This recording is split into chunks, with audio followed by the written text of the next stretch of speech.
in 82 Plodder Lane at 7:45. Pastor extends a big thank you for all those who served the Lord in his work and prayer yesterday. This coming Saturday there is a prayer meeting and a work party from 10:30 a.m. till around about 3 o'clock. Okay, so that's this Saturday, prayer meeting and work party from 10:30 till around about 3. If you want to serve the Lord on this team or for more details, please do see me after the service. You may be good on computers, electrical work, media, gardening, cleaning, painting, helping others. Have your name now on God's service team. Okay. Advance notice, please do save these dates for the conference that's coming at the end of May. It begins on Thursday the 28th and to Sunday the 31st. If you're not already done so, can you please switch off any mobile phones? Thank you, Pastor. Thank you, Andrew. Please see Andrew and give your name if you want to be on the list, but later on don't think that I want to, because we want to program many things together. So see Andrew and put your name on the thing. It's not that you have to be there every day or every Saturday, but please have your name. And if you want to serve in that role, in that place, it'll be great to see Andrew, and some more details also he would give you. It's good to serve the Lord in various capacities we can. And our talents should not be buried underneath the duvet on a Saturday. It should be used for the kingdom of God. God is good. And we got a wonderful pastor with us. He's a close friend of, many of you would know Brother Samuel. And he knows Pastor Vedanayakam very well. And I can see, God has got a great plan and a purpose. And today, Pastor Vedanayakam from Chittoor districts of India. And he's here with us. And we've got a wonderful translator. Sister Madonna is going to translate. And shall we sort of stand up and give a warm welcome, Farnworth welcome with our claps, and welcome Pastor.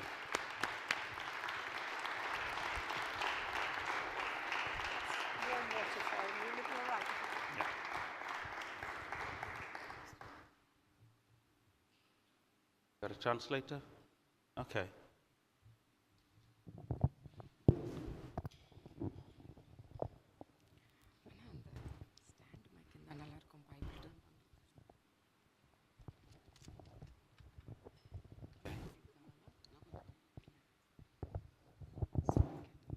Is it okay, the height?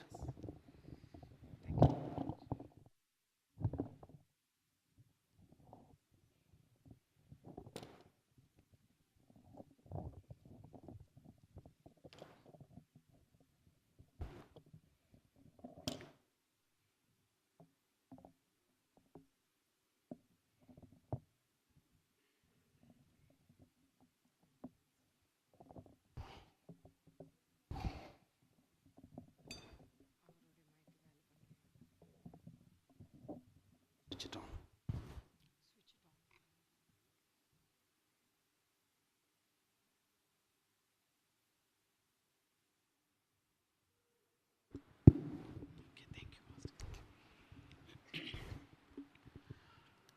దేవాతి దేవునికి ఘనత మహిమ ప్రభావాలు ఆరోపిస్తూ ఉన్నాను.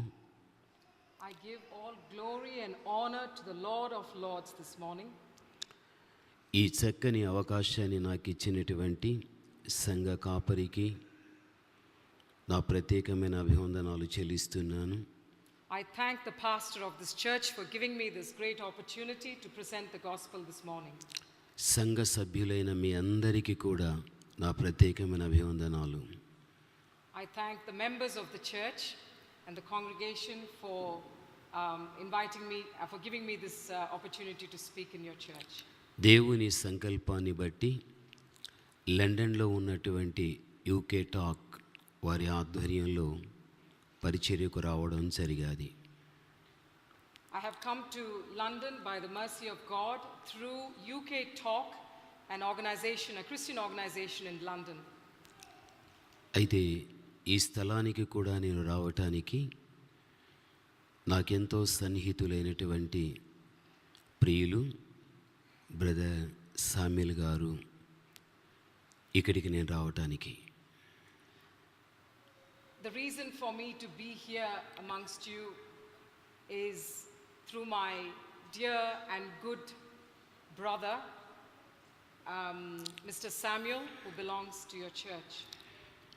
ఈ రోజున దేవుని యొక్క సేవలో మేము ముందుకు సాగిపోవడంలో బ్రదర్ శామ్యుల్ గారు మా ప్రారంభపు యొక్క సేవలో సేవకులైన మాకెంతో చేతునిచ్చినవారు. Brother Samuel has helped us in various ways in the propagation of the gospel both in India and abroad. ఇక్కడ కూడా సంఘ విషయంలో ఒక చక్కని సంఘ క్షేమాభివృద్ధి కోరుతూ ఇక్కడ ఉండడం కూడా మాకు సంతోషం. I'm very happy to be here under the blessings of the pastor and the church and of his family. ఈ సమయంలో చాలా జాగ్రత్తగా వాక్యాన్ని విందాం. At this moment we will very carefully listen to the voice of God. ప్రసంగం ప్రారంభం మొదలుకొని ముగింపు వరకు కూడా మీలో ఏ ఒక్కరూ కూడా లేచి వెళ్ళటానికి ప్రయత్నించకూడదు. I request that none of you leave this presence of God from the time I start my message to the end. జాగ్రత్తగా మన చెవి పెట్టి వినాలి, మనసు పెట్టి గ్రహించాలి. I want all of you to listen carefully with your ears open and an open heart. పరిశుద్ధ గ్రంథం న్యాయాధిపతులు 7వ అధ్యాయం 5 నుండి 6 వచనాలలో కొన్ని విషయాలు ఉన్నాయి. We shall open our Bibles to the book of Judges, chapter 7, reading from verse 5 and 6. ఇశ్రాయేలీయులకు నాయకుడుగా ఆ రోజున గిద్యోను ఉండడం మనం చూస్తూ ఉన్నాం. We see Gideon being the leader of the Israelites at this point in time. ఆ రోజుల్లో ఇశ్రాయేలీయులకు బద్ధ శత్రువులు ఎవరు అంటే మిద్యానీయులు. The enemies of Israel at that time when Joshua was the judge was the Midianites. ఇశ్రాయేలీయులకు మిద్యానీయులకు మధ్య ఉన్నటువంటి ఆ శత్రుత్వం వర్ణించటానికి వీలు కానిది. It cannot be described the extent of the enmity, the fullness of the hatred that the Israelites and the Midianites had between them. వీరు వారిని ఓడించాలని, వారు వీరిని ఓడించాలి అనేటువంటి ఆలోచన కలిగిన వారు. They were always at each other's throats wanting to very vehemently destroy and defeat each other's armies. ఒక పర్యాయం గిద్యోను ఇశ్రాయేలీయులలో 32,000 మందిని తన వెంట పెట్టుకొని గిలాదు అన్న కొండ దగ్గర దింపాడు.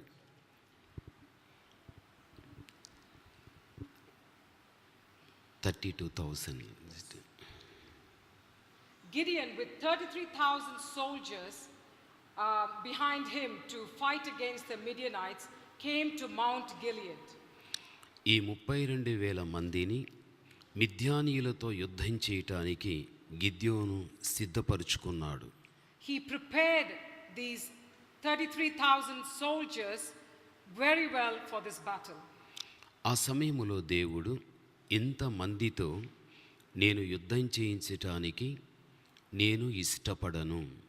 At that moment God told Gideon, I do not want this battle to be fought with 33,000 soldiers. ఈ యుద్ధ విషయంలో ఎవరైతే భయపడుతుంటున్నారో వారిని వారి గృహాలకు వెళ్ళిపోమని చెప్పాడు. If there's anybody among these soldiers who are afraid to participate or to fight in this battle, I would want them to go back home, to return to their dwelling places. ఆ విధముగా చెప్పిన వెంటనే 22,000 మంది ఆ యొక్క యుద్ధ సమయములో నుండి 22,000 మంది వారి గృహాలకు వెళ్ళిపోయారు. At that moment when they heard this word from God, 22,000 of men made a retreat back to their homes. ఇక మిగిలిన వారు ఎంతమంది అనగా 10,000 మంది వ్యక్తులు మాత్రమే మిగిలి ఉన్నారు. 10,000 of them of the soldiers remained. అప్పుడు దేవుడు కూడా ఈ 10,000 మందితో కూడా నేను యుద్ధం చేయించటానికి ఇష్టపడను అని గిద్యోనుతో చెప్పాడు. And at that moment the Lord God tells Gideon, even with this 10,000 people, I do not want to fight this battle. అయితే గిద్యోను ఈ 10,000 మందిని కూడా నీకు కనిపించేటువంటి ఆ నీటి వాగు దగ్గరికి నీవు వారిని పంపించు, అక్కడ నేను వారిని ప్రత్యేకించుకుంటాను అని చెప్పాడు. God tells Gideon, you send these 10,000 soldiers who are remaining to a stream that you can see, and there I will choose the numbers that I wish to fight this battle with. గిద్యోను ఆ విధంగా చెప్పిన వెంటనే అక్కడ ఉన్న 10,000 మంది కూడా చాలా వేగముతో ఆ నీళ్లు ఉన్న వాగు దగ్గరికి వెళ్ళిపోయారు. As soon as the soldiers heard these words from Gideon, they very quickly made a beeline to the stream to see what God wants to do there. ఆ వాగు దగ్గరికి వెళ్ళిన తర్వాత అక్కడ 3 విధాలుగా మనుష్యుల పరిస్థితి మనకు కనిపిస్తూ ఉంది. When they went to that stream of water, we can see the condition of these men in 3 different ways. ఆ నీటి వాగు దగ్గర కొద్దిమంది వ్యక్తులు కుక్క ఏ రీతిగా నీళ్లు గతుకుతుందో ఆ విధంగా గతికేవారు ఒక గుంపుగా కనిపిస్తున్నారు. When they reach this stream, we see 3 types of people there. One set of people drink this water like a dog laps up water from a bowl. రెండవ గుంపు వారు మోకాళ్ళ మీద నిలచి నీళ్లు తాగుతూ తాగుతూ అలాగే కృంగిపోయిన వారు కొందరు కనిపిస్తున్నారు. The second set of soldiers that we see are those who knelt down to drink this water, and whilst drinking they just fell down tired. మరికొంతమంది వ్యక్తులు చూస్తే వారు తమ చెయ్యిని చాచి చేతితో నీళ్లను తీసుకొని నోటికి అందించుకొని తాగువారు మరికొందరుగా కనిపిస్తున్నారు. The third set of soldiers that we see here are those who cupped the water in their hand from that stream and took that water from their hands to their mouth and drank it. ఈ 3 గుంపులలో కూడా దేవుడు 2 గుంపుల వారిని దేవుడు తృణీకరించాడు, ఒక్క గుంపును మాత్రమే ప్రత్యేకించుకున్నాడు. So out of these 3 groups of people, God chooses one set for himself and the other 2 he rejects. కుక్క గతికినట్లుగా నీళ్లు గతుకు వారిని దేవుడు వెళ్ళిపోమన్నాడు. Those who lapped the water like a dog, the Lord asked them to go back. ఎందుకు వారిని వెళ్ళిపోమన్నాడు? Why did he ask them to go back? మోకాళ్ళ మీద నిలిచి నీళ్లు తాగుతూ అలాగే కృంగిపోయిన వారిని కూడా వెళ్ళిపోమన్నాడు. Those who knelt on their knees and drank the water with their mouth, even those he asked them to go back. అసలుకు ఎందుకు వారిని కూడా వెళ్ళిపోమన్నాడు? Why did he ask them to go back? అయితే చెయ్యి చాచి చేతితో నీళ్లు తీసుకుని నోటికి అందించుకుని తాగిన వారిని మాత్రమే దేవుడు ఉండమన్నాడు. Those who cupped the water in their hand and brought it to their mouth to drink, only those the Lord chose to stay back to fight the battle. వీరి సంఖ్య ఎంత అనగా దరిదాపు 300 మంది. The number of those who did so was 300. ఇక మిగిలి ఉన్న 9,700 మందిని వెళ్ళిపోమన్నాడు. And the remaining 9,700 men, the Lord asked them to go back. ఇక్కడ మనము చాలా జాగ్రత్తగా గమనించాలి. I want you to very carefully observe what I'm going to say. మిద్యానీయులతో యుద్ధం చేయటానికి దేవుడు ఏర్పరచుకున్న వారు ఎవరు అనగా, Those who the Lord chose to fight against the Midianites are those చెయ్యి చాచి చేతితో నీళ్లు తీసుకొని నోటికి అందించి తాగిన వారిని మాత్రమే ప్రత్యేకించుకున్నాడు. are those who stretched out their hand, cupped the water in their hand and brought it to their mouth. Those are the ones that God chose. దేవుడు వారి పక్షమున ఉండి వారితో యుద్ధం చేయించాడు. The Lord stayed with them. The Lord was with them to fight this battle. ఆ యుద్ధము చేయించినప్పుడు మిద్యానీయులు 300 మంది వ్యక్తుల చేత ఓడిపోయారు. When they fought that battle, the Midianite army was defeated by a mere 300 soldiers of the Israel army. ఈ 300 మంది కూడా విజయమును సాధించిన వారు. The 300 men got the victory, got the victory for the Israelites. ఈ రోజున మనము గ్రహించవలసిన విషయం ఏమిటి అనగా, The point that we need to observe here, మనము జీవించుచున్న ఈ కాలం ఏ కాలము అని మనం ఆలోచిస్తే, The days that we are living here, if we consider what kind of days are these? యోబు 7వ అధ్యాయం ప్రారంభ వచనములో ఒక్క మాట ఉంది. There is a verse in the book of Job, chapter 7, verse 1. భూమి మీద నరుల కాలం యుద్ధ కాలము కాదా అని వ్రాయబడి ఉంది. Is there not an appointed warfare and hard labor to man upon earth? And are not his days like the days of a hireling? ఈ తరములో జీవిస్తున్నటువంటి మనకు ఇది ఏ కాలము అనగా మనకు యుద్ధ కాలము అనే మాట మరిచిపోకూడదు. For us who are living in these times, we need to remember that these are the days of warfare. ఈ యుద్ధ కాలములో మనం విజయాన్ని సాధించే వ్యక్తులుగా ఉండాలి. In these days of warfare, we need to be like people who obtain the victory. ఎక్కడ కానీ మనము యుద్ధ కాలములో ఓటమిని చూడకూడదు. Wherever we are, we cannot come less of getting a victory in our lives. మనము యుద్ధము చేయవలసినది మూడింటి మీద. మనం యుద్ధం చేయవలసినది మూడు విషయాలను బట్టి చేయాలి. We fight the battle for three things. ఒకటి సాతానుని మీద విజయం, యుద్ధం. We fight the battle in order to conquer a victory over Satan. రెండవదిగా లోకముతో యుద్ధం చేయాలి. Secondly, we fight against the world. మూడవది మన శరీరముతో యుద్ధం చేయాలి. And thirdly, we fight against our flesh. ఈ విధముగా మానవుని యుద్ధం చేయటానికి మానవునికి శత్రువుగా ఉన్నది సాతాను, లోకం, మన శరీరం. So in these three instances we see that there are three enemies that are in this world: Satan, the world, and the flesh to man. అయితే మనం యుద్ధం చేయటానికి పరిశుద్ధ గ్రంథంలో దేవుడు ఎవరినైతే ఏర్పరచుకున్నాడో ఆ రోజున ఆ విధముగా మనము కూడా దేవుని ద్వారా ప్రత్యేకింపబడిన వారము కావాలి.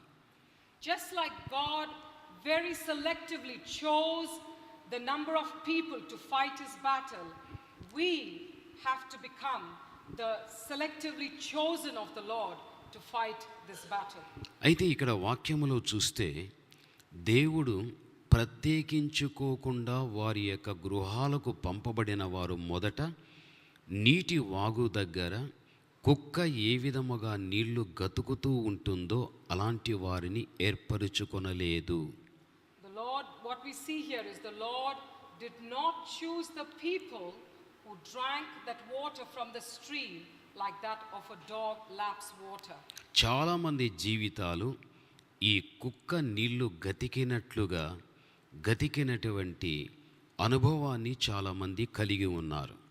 Many of the people of this world and many of us, we have a life like that of these people who drank water like a dog from the stream. మీరు చాలామంది కుక్కలు కొందరు పెంచుకుంటారు, కొన్ని కుక్కలు బయట తిరుగుతూ ఉంటాయి. Many of us have dogs in our homes, we take care of them, and there are other dogs which are stray dogs. అయితే కుక్క నీటి దగ్గరికి వెళ్ళినప్పుడు మీరు బాగా గమనించండి. But when a dog goes to drink from a bowl of water, you would have observed, కుక్క తనలో ఉన్న నాలుకను బయట పెట్టి నాలుకతో నీటిని తీసుకుంటుంది. the dog sticks out its tongue from its mouth and takes the water with its tongue. నాలుకతో ఎంత నీటిని తీసుకుంటుందో అంత నీటిని తన కడుపుకు పోనివ్వదు.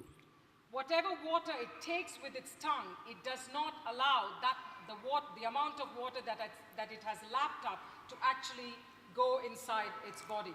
కొంత నీటిని విడిచిపెడుతుంది, కొంత నీటిని మాత్రమే పోనిస్తుంది. Some of the water drips out and some the dog proceeds to swallow. ఇది కుక్కకున్న స్వభావం ఇది. This is the nature of the dog. ఈ రోజున మనుషుల యొక్క జీవితంలో కూడా ఇదే అనుభవాన్ని కలిగి ఉన్నారు. And similarly, we can see the same nature in that of a human. నాలుక దేన్ని సూచిస్తుంది అని మనం ఆలోచిస్తే, If we see what a tongue signifies, మన నోటితో మనం ఏదైతే మాట్లాడుతున్నామో మన యొక్క మాటలను నాలుక సూచించగలుగుతుంది. నాలుక లేకపోతే మన నోట నుండి ఒక్క మాట రాదు. Whatever that we intend to speak, it is spoken through the help of the tongue.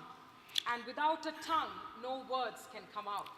అంటే దీని అర్థం ఏమిటి అంటే, The meaning of this, ఇదే నాలుకతో ఏదైతే మనం చెబుతూ ఉన్నామో, మనము చెప్పినటువంటిది కొంత చేస్తున్నాం, కొంత విడిచిపెట్టేస్తూ ఉన్నాం.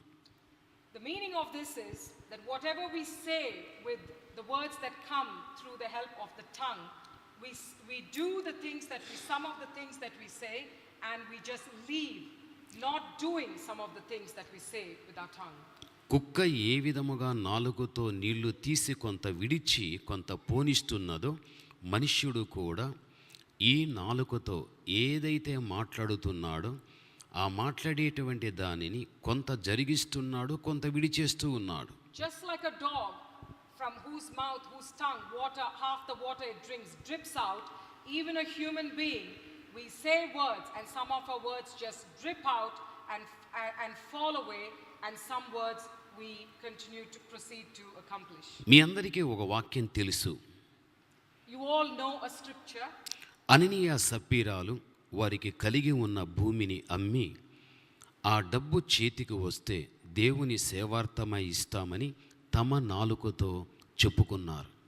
Ananias and Sapphira, they bought a plot, they sold a plot of land, and they made a promise to God that whatever money they get from it, that they will proceed to give it to him.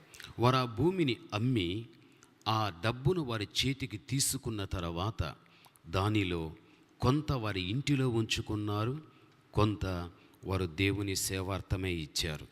After they sold the plot of land, they kept some of the money at home with themselves and then proceeded to give the remaining amount. వారు మొదట చెప్పింది తమ నాలుకతో ఏమిటి అనగా, భూమిని అమ్మిన వెంటనే మొత్తము దేవుని సేవార్థమై చెల్లిస్తామని తమ నోటి మాటతో చెప్పారు. The first thing that they actually said before they sold the land was, when we sell this land, we will take all the money that comes from this and we will proceed to give it to God. అయితే వారు ఏదైతే చెప్పారో అది చేయలేదు వారు. But whatever they promised, they did not carry out. వారు కొంత చేశారు, కొంత ఇంట ఉంచుకున్నారు. They completed half the promise that they made and did not complete the other half. ఇది కుక్క గతికిన జీవితానికి సంబంధించిన జీవితం ఇది. This is the kind of life that could be compared to that of a dog. ఇలాంటి వారిని దేవుడు ఏర్పరచుకోడు. And these are the people that God cannot separate and be called to himself. దేవుడు వారితో ఉండడు, వారి ద్వారా ఏ కార్యము దేవుడు చెయ్యడు. God's presence is not with them, and through them God will not accomplish his work. ఈరోజు దేవుని బిడ్డలైనటువంటి వారు అనేక మంది వ్యక్తులు, There are many people, God's children, ఒక దేవుని సహాయం కావాలి అంటే when they need God's help in their life, దానికి ముందుగా దేవునికి ప్రార్థిస్తారు. they pray before that. దేవుడా, నీవు నాకు ఈ సహాయం చేస్తే ఆ మీదట ఇది నేను చేయగలుగుతానని దేవునికి చెబుతారు. They make a promise to God, Lord, if you help me in this situation and in this need, I will do something for you. నమ్మకమైన దేవుడు మనం అడిగిన సహాయం చేసిన తర్వాత సహాయానికి ముందు మనం ఏం చెప్పామో దాన్ని మనము కొంత చేసి కొంత వదిలిపెట్టే పరిస్థితి చాలామంది జీవితాల్లో ఉంది. So God, who is faithful, who actually proceeds to do what we asked him to do, completes his work, and we on our behalf, we only continue to go, we do only half of what we promised to do and let the other half go by. అందుకే అనేక కుటుంబాల్లో ఆశీర్వాదము, నెమ్మది ఉండడం లేదు. That is why in many families there's a lack of blessing and peace. Bible గ్రంథంలో మనం చూస్తే If we look in the Holy Scriptures, ఆదికాండం 28వ అధ్యాయం in the book of Genesis chapter 28, 20-22 వచనాల్లో మనం చూడగలిగితే, we look at verses 20 and 22. అక్కడ యాకోబు దేవునికి ప్రార్థన చేస్తున్నాడు. We see Jacob praying to the Lord. Jehovah, Jehovah, నేను వెళ్ళుచున్నటువంటి నా యొక్క ప్రయాణము క్షేమంగా ఉండాలి. Lord, you will keep me in this way that I go. నీ తోడు, నీ కాపుదల నాకు ఉండాలి. I want your presence and your protection over me. నా ఆహార విషయంలో కానీ నా వస్త్ర విషయంలో కానీ నీవు నాకు సహాయం చేయాలి. I want your help in the food that I eat and in the clothing that I wear. ఈ విధముగా నీవన్నదే నాకు సహాయము చేయగలిగితే If you do this for me, తిరిగి నేను నా యొక్క తండ్రి ఇంటికి వచ్చేటప్పుడు ఇదే బేతేలులో నా రాబడి అంతటిలో కూడా నేను నీకు 10వ భాగాన్ని చెల్లించి నేను నీకు కృతజ్ఞత తెలియపరుస్తానని యాకోబు తన యొక్క నాలుకతో దేవునికి మాట ఇచ్చాడు. Jacob with his tongue promised with his mouth promises the Lord saying, if you do thus for me and on my return I will come back to this very place Bethel, and for all the possessions and the blessings that you have given me I will give you 1/10 to you. ఆ విధంగా ప్రార్థన చేసేసి నెమ్మదిగా యాకోబు పద్దనరాము అన్న ప్రాంతానికి వెళ్ళిపోయాడు. After making that vow to God, Jacob proceeds to Padan Aram. అక్కడ తన మామ అయిన లాబాను అక్కడ ఉన్నాడు. His uncle Laban lives in that place. అక్కడ దరిదాపు 20 సంవత్సరాలు నివాసం చేశాడు. Jacob was with him for almost 20 years of his life. యాకోబు 20 సంవత్సరాల క్రితం దేవునిని ఏ సహాయం అయితే అడగగలిగాడో After 20 years of whatever help he has asked from God, అడిగిన దానికంటే అధికంగానే యాకోబును ఆశీర్వదించాడు. the Lord in his faithfulness blessed Jacob more than what Jacob had asked of him. యాకోబు రాహేలు లేయాను సంపాదించుకున్నాడు. Jacob got Rachel and Leah as his wife. వారిద్దరి ద్వారా 11 మంది పిల్లలను తాను కన్నాడు. And through them he had the blessing of having 12 children. ఇంటిలో పని చేయటానికి 2 దాసీలను సంపాదించుకున్నాడు. He also got 2 women as to work for him. అత్యధికమైన ఆస్తిని కూడా సంపాదించుకున్నాడు. And he accumulated immense amount of wealth. 20 సంవత్సరముల తర్వాత యాకోబు తన ఇంటికి ప్రయాణమై తన తండ్రి ఇంటికి ప్రయాణమై వస్తున్నాడు. After 20 years, now it was time for Jacob to pack up and come back to his father's house. ఈ విధంగా కుటుంబముతో వచ్చేటువంటి యాకోబు బేతేలుకు వెళ్ళిపోయి బేతేలులో దేవునికి ఏదైతే తాను మొక్కుబడి చేశాడో అది అక్కడ వెళ్ళి చెల్లించాలి. Now on his return to his father's house, the promise that he made to God that he would return to Bethel was due up for him to do. అయితే యాకోబు బేతేలుకు రాకుండా సుక్కోతుకు వెళ్ళిపోయాడు. But Jacob does not return on his way back to Bethel, but he makes his way to turn and go to Succoth. దేవునికి తన నోటితో చెప్పినటువంటి మాట జరిగించవలసిన వాడు తాను జరిగించకుండా సుక్కోతుకు వెళ్ళిపోయాడు. The word that he gave to the Lord, whatever promise he made to God, he did not fulfill it by returning back according to his promise to Bethel, but he turns and he goes to Succoth. అక్కడ సుక్కోతులో నివసిస్తూ తన యొక్క కుమారులందరూ కూడా పొలములలో పశువులు మేపుకుంటూ తానేమో తాను కట్టుకున్న ఇంటిలో సుక్కోతులో ఉండిపోయాడు. So his sons were working in the fields in Succoth, and he had a dwelling place, and Jacob just settled himself with his family in Succoth. యాకోబు యొక్క కుమార్తె అయిన దీనా ఒకటి ఉంది. Jacob had a daughter called Dinah. ఆ దీనా ఆ ప్రాంతము క్రొత్తది, ప్రజలు క్రొత్తవారు. ఈ ప్రజలను ప్రాంతాన్ని చూడాలి అని దీనా యాకోబు ఉన్న స్థలాన్ని విడిచిపెట్టి అలా సుక్కోతులోనికి వెళ్ళాది. Dinah, with a very inquisitive mind, wanted to explore this new place, Succoth, and leaving her father's house, she makes her way to have an adventure into that place. ఆ ప్రాంతములో హమోరు అన్నటువంటి వాని కుమారుడు ఒకడున్నాడు, వాని పేరు Shechem. And in that place, there's a man called Shechem, who was the son of Hamor. వీడు దీనాని చూచాడు. Shechem sees Dinah. ఎప్పుడైతే దీనాని చూచాడో వెంటనే దీనాను వాడు ఇష్టపడ్డాడు. As soon as his eyes lay on Dinah, he wanted her. వెంటనే ఆ షెకెం అనేవాడు ఆ దీనాన్ని చెరిపివేశాడు. So he goes ahead and molests sexually Dinah for his pleasure. ఒక అవమానకరమైన కార్యము దీనా విషయంలో జరిగిపోయాది. A very shameful event has taken in the life of Dinah. వెంటనే దీనా తన తండ్రి దగ్గరికి వెళ్ళి తన విషయములో జరిగిన దానిని తండ్రికి వివరించాది. So Dinah runs back to her father and recounts what had happened to her. తన కుమార్తెకు జరిగిన విషయాన్ని బట్టి యాకోబు అలాగే కృంగిపోయి ఏడ్చుకుంటూ ఉండిపోయాడు. When he heard from Dinah's mouth what had happened to her, Jacob was crushed in his spirit and with tears just retreated to his place. దినాలు గడిచిపోతూ ఉన్నాయి. Days passed by. అయితే షెకెం అనేటువంటి వాడు దీనా విషయంలో మనస్సు అలాగే పెట్టుకున్నాడు. But Shechem had his heart still for Dinah. తన తండ్రి అయిన హమోరుతో చెబుతున్నాడు, ఆ దీనాను నేను పెళ్లి చేసుకోవాలి. So he goes to his father Hamor and tells him, I love this girl Dinah and I want to marry her. తన కుమారుని విషయంలో ఉన్నటువంటి అభిప్రాయాన్ని తెలుసుకున్న హమోరు షెకెం ఇద్దరూ కలిసి యాకోబు దగ్గరికి వెళ్ళారు. When Hamor hears what Shechem his son, when he expresses his desire to marry Dinah, both of them make their way to Jacob's house. అప్పటికే యాకోబు యొక్క కుమారులు కూడా యాకోబు దగ్గర ఉన్నారు. And Jacob's sons were at that moment with Jacob. ఇప్పుడు హమోరు అన్నవాడు యాకోబుతో మాట్లాడుతున్నాడు. Now Hamor, who is the father of Shechem, is now talking to Jacob. ఈ ప్రాంతం మీది కాదు. This land does not belong to you. ఇక్కడ ప్రజలు కూడా మీ వారు కాదు. The people here are not your people. మీరు ఈ ప్రాంతానికి క్రొత్తవారు.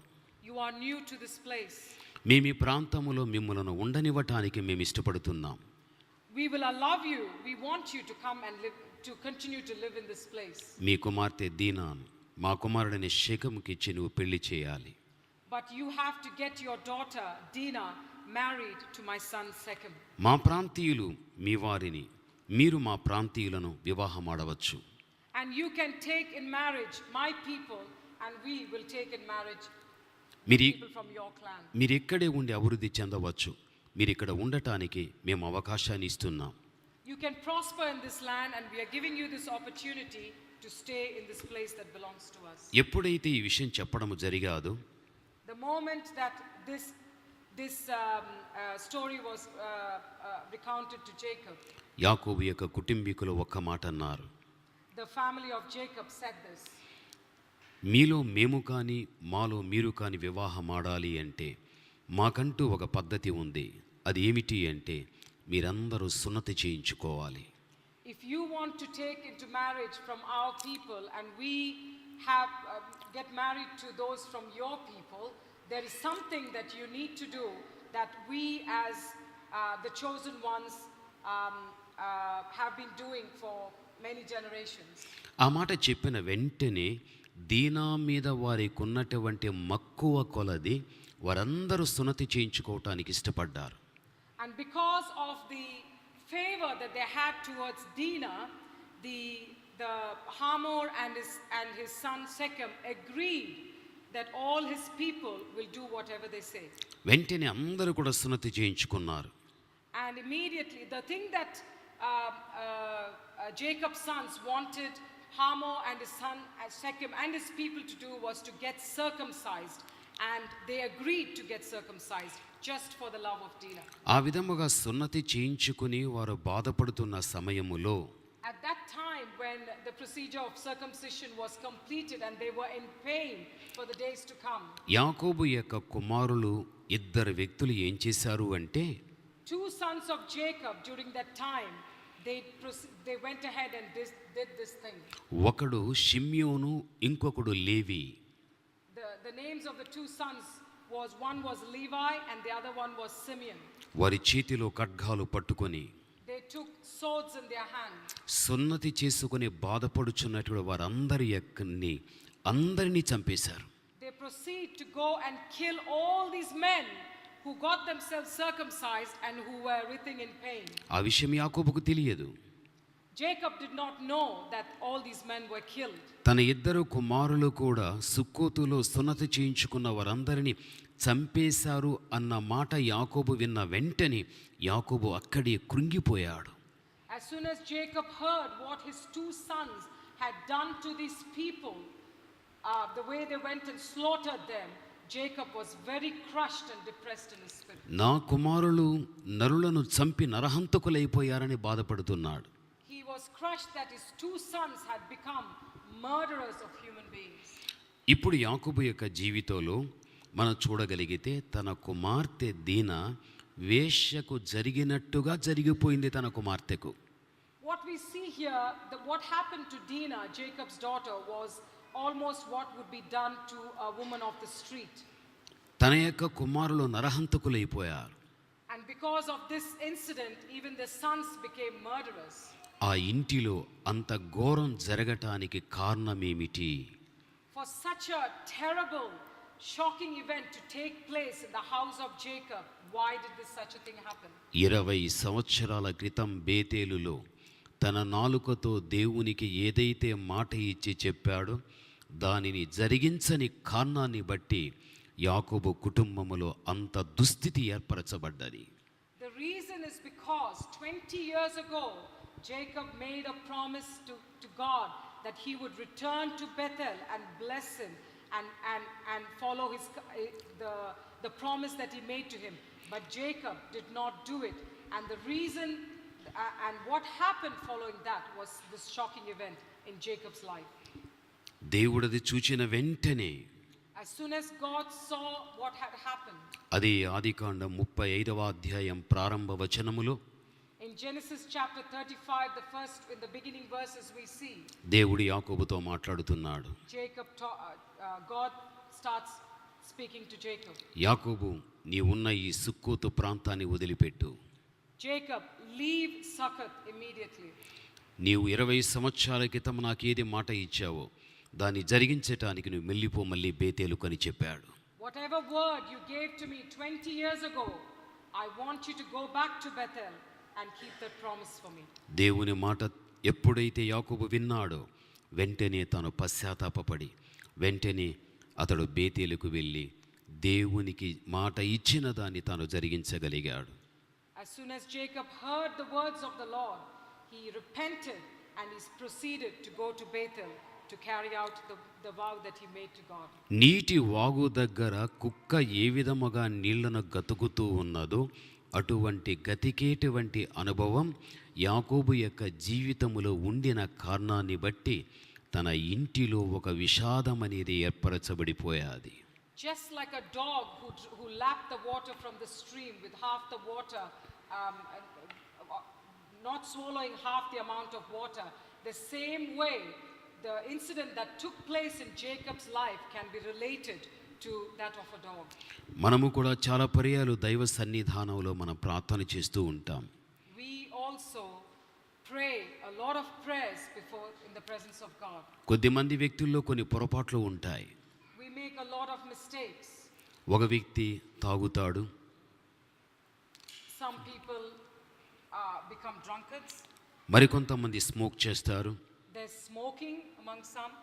దేవుని వాక్యం చేత హెచ్చరిక పొందిన తర్వాత అది తప్పుని వారికి తెలిసినప్పుడు దేవుని దగ్గర పశ్చాత్తాపపడి దాన్ని వదిలిపెడతారు. And some people when they come to the presence of God, when the Holy Spirit convicts them, they repent and they leave this habit. దేవుడా, నా జీవితంలో తాగుడు ఉంది, నా జీవితంలో స్మోక్ చేయడం ఉంది, నా జీవితంలో వ్యభిచారం ఉంది అని దేవుని దగ్గర ఒప్పుకుంటారు. They confess to the Lord, Lord, I have a drinking problem. Lord, I have a habit of smoking. And Lord, I also have a habit of womanizing. And they come to the presence of God and confess and leave what they have confessed and go and return as new people. ఈ విధంగా చాలా మంది వ్యక్తులు తమ యొక్క నోటితో దేవుని దగ్గర ఒప్పుకొని ఇక మేము వీటిని చెయ్యము అని దేవుని దగ్గర ప్రామిస్ చేస్తారు. And these people actually make a promise in the presence of God saying, Lord, we will not go back and do what we were doing before this. తాను ఒప్పుకున్న వాటిలో అతడు తన జీవితంలో జరుగుచున్న వ్యభిచారాన్ని వదులుతాడు, తాగుడు వదిలిపెడతాడు, అయితే స్మోక్ అలాగే చేస్తూ ఉంటాడు. So whatever he has confessed that he would leave behind to become a new man, he would he would maybe leave behind the womanizing or leave behind the drunkenness, but he would continue to smoke. అంటే మనుష్యుడు ఒప్పుకున్న దానిలో కొంత విడిచేస్తున్నాడు, కొంత చేస్తూ ఉన్నాడు. So he lets go of something and he still holds on to something else. ఇది కుక్క గతికిన జీవితం వంటి జీవితం అది. And this is compared to that of a dog drinking the water. దేవుని బిడ్డలమైన మనం ఈ నోటితో దేవునికి ఏది మనం చెబుతామో దాన్ని సంపూర్ణముగా జరిగించేవారుగా ఉండాలి. As children of the Most High God, whatever we say with our mouth in the presence of God, we have to continue to fulfill what we have told him. ఎక్కడ కానీ దేవునికి దుఃఖాన్ని కలిగించేటువంటి పరిస్థితి దేవుని బిడ్డలమైన మన ద్వారా జరగకూడదు. Wherever we are, we cannot commit acts which bring sadness to the heart of God. మన యొక్క జీవితంలో దేవుని సన్నిధికి వచ్చినప్పుడు ఏదైతే దేవునికి మాట ఇస్తామో దాన్ని క్రియాపూర్వకంగా జరిగించి దేవుని మహిమపరచాలి. When we come into the presence of God, whatever promise we make, kneeling in his presence, we should continue and keep to fulfill the promise that we have made to the Most High God. యాకోబు యొక్క జీవితంలో నెమ్మది లేకపోయాది, సమాధానము లేకపోయాది. In the life of Jacob, he lost all his peace and favor from God. దేవుని బిడ్డలమైన మనం మళ్ళీ నేను చెబుతున్నా, ఒక్కసారి దేవుని దగ్గర మనం ఏది తీర్మానించుకుంటామో, ఏది మనం చెప్పుకుంటామో, ఏది మనం ప్రమాణం చేస్తామో దాన్ని తూచా తప్పక దాన్ని జరిగించే వ్యక్తులుగా మనం ఉండాలి. Whatever we have promised God to the word, let us become people who keep our words, who keep our promises in the presence of God. అప్పుడే దేవుడు నిన్ను ప్రత్యేకించుకుంటాడు. Then you will become chosen by God to do his will. అప్పుడు దేవుడు నీ పక్షాన ఉంటాడు. Then the Lord will be on your side. అప్పుడు నీ శత్రువైన వాటి మీద నీకు దేవుడు విజయం ఇస్తాడు. Then the Lord will give you victory over your enemies. అప్పుడు ఈ భూమి మీద నీ జీవితం జయ జీవితంగా ఉంటుంది. And in this world your life will be victorious. అటువంటి అనుభవాన్ని కలిగి ఉండాలి. Let us become people who experience such power and awesomeness. రెండవదిగా మనం చూడగలిగితే, the second thing that we see, వారు మోకాళ్ళ మీద నిలిచి those who went down on their knees ఆ నీటి దగ్గర నీళ్లు తాగుతూ ఉన్నారు. to drink the water from the stream. వాళ్ళ మోకాళ్ళ మీద ఉండి నీళ్లు తాగుతూ అలాగే పడిపోయారు. They were drinking on their knees, drinking the water, and they just fainted away. అలాగే కృంగిపోయారు. They just fainted right there at the water. దేవుడు అలాంటి వారిని ఏర్పరచుకోలేదు. God did not choose those kind of people. వారిని వెళ్ళిపోమన్నాడు. He asked them to go back. అసలుకు ఎవరు వీరు? Who are these people? మోకాళ్ళ మీద నిలిచి వారు అలా కృంగిపోయారు అంటే వారు దేనిని సూచిస్తున్నారు? Who are these people who knelt down to drink water? Who do they represent?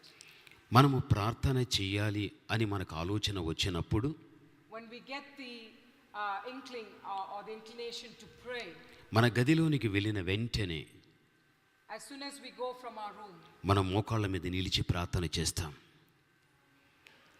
మోకాళ్ళ మీద నిలిచి ప్రార్థన చేస్తాం. we go down to our knees and pray. అనగా మోకాళ్ళు దేనిని సూచిస్తున్నాయి అంటే మన ప్రార్థనా జీవితాన్ని సూచిస్తున్నాయి. The knees, what our knees represent, it represents our prayer life. వారు మోకాళ్ళ మీద నిలిచి నీళ్లు తాగుతూ వాళ్ళు కృంగిపోయారు అంటే they knelt down and as they drank the water they fell away, they fell down. మోకాళ్ళు ప్రార్థనా జీవితాన్ని సూచిస్తున్నాయి. That means the knees represent a prayer life. ఈరోజు అనేక మంది వ్యక్తులు ప్రార్థన లేకుండా ప్రార్థనలు అనేక మంది వ్యక్తులు కృంగిపోతున్నారు ప్రార్థన చేయకుండా. There are many people who have no prayer life, and even if they decide to have a prayer life, they are becoming very disillusioned in prayer. యేసుక్రీస్తు ప్రభువుని నమ్ముకున్న మన జీవితంలో ఎక్కువగా సమయాన్ని హెచ్చించి ప్రార్థనా పూర్వకంగా దేవునితో మాట్లాడువారుగా మనం ఉండాలి.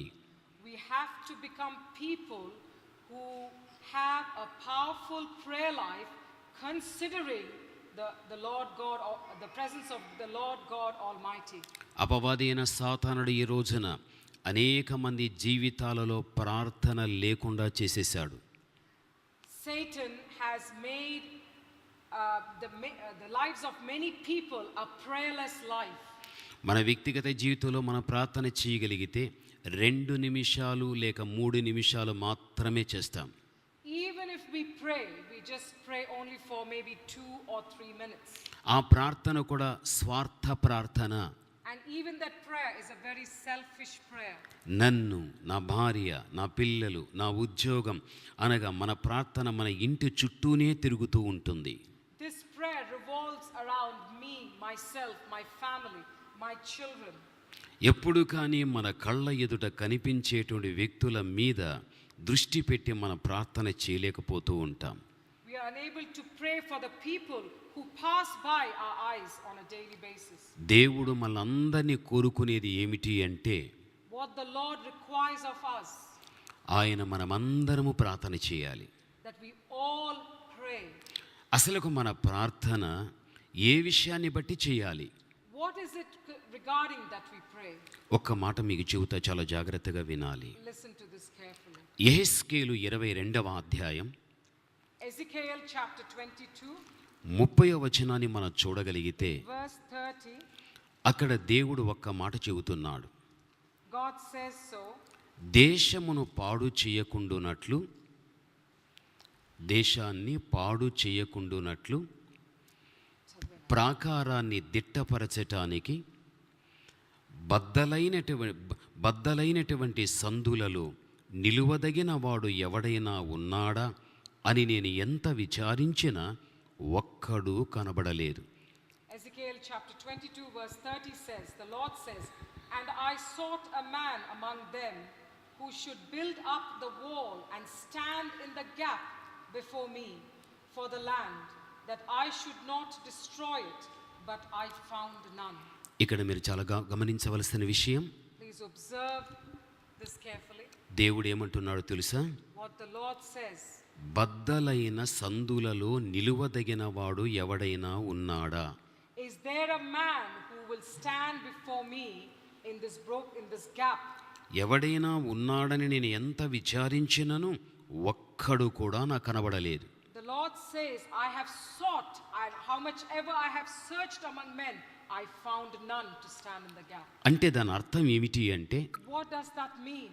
మనము చేతితో ఒక సుత్తె తీసుకొని If we take a hammer in our hand, ఒక బండ దగ్గరికి మనం వెళ్ళి we go to a rock, మన చేతిలో ఉన్న సుత్తెతో బలముగా ఆ బండను మనము కొట్టినప్పుడు, when we take this hammer and very powerfully hit that rock, ఆ బండ నడిమికి చీలిపోతుంది. when we hit that rock with all our strength, it will split. నడిమికి చీలిపోయిన తర్వాత And when it splits in the middle, కొంత కుడివైపు జరుగుతుంది, a part of it moves in one direction, కొంత ఎడమవైపు జరిగిపోతుంది. and another half moves in the other. ఆ మధ్యన ఖాళీ స్థలము ఏర్పరచబడుతుంది. And there is a gap between these two pieces. ఆ ఖాళీ స్థలములో నిలిచేవాడు దేవునికి కావాలి. God wants the people who will stand in that gap.